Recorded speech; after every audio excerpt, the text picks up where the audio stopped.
everyone, I'm Margaret and welcome to Deliciously Sweet and Savory. Today I'm going to show you how to make an espresso buttercream. I created this recipe to be low in sugar, light in texture, and bold in flavor. This buttercream is great to use for cakes and cupcakes. It's also easy to make. So let's get started.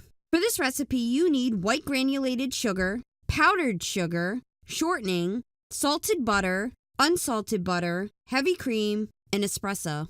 Make sure the espresso is completely cooled down before using it for this recipe. If it's hot, it will end up melting the butter, which you don't want to happen. Also, take the butter and shortening out of the refrigerator beforehand so that it can soften. Now we can start making the buttercream. Put the salted and unsalted butter along with the shortening in a mixing bowl and use a standard or handheld mixer to cream the butter on medium-high speed for 2 to 3 minutes until the mixture is light and fluffy. Then use a spatula to scrape down the bowl and beater and mix for an additional 30 seconds.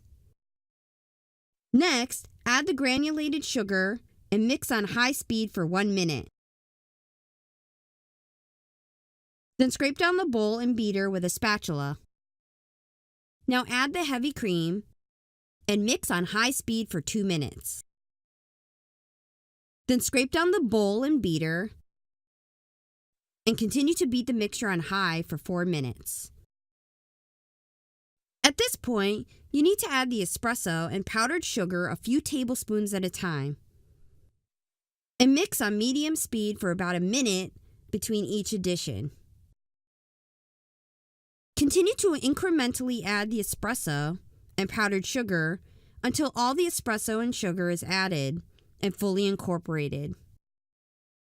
If the buttercream separates due to the espresso, you can add a bit more powdered sugar to bring the buttercream back together. Once finished, you can use the buttercream immediately or refrigerate it for a later time.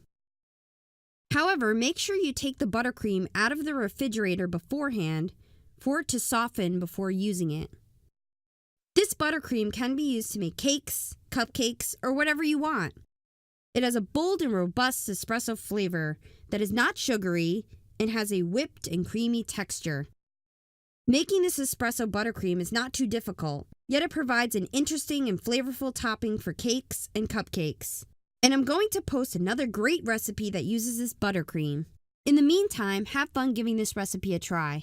For more recipes like this one, visit my website, which also has the written recipes and ingredient amounts. You can also follow my channel.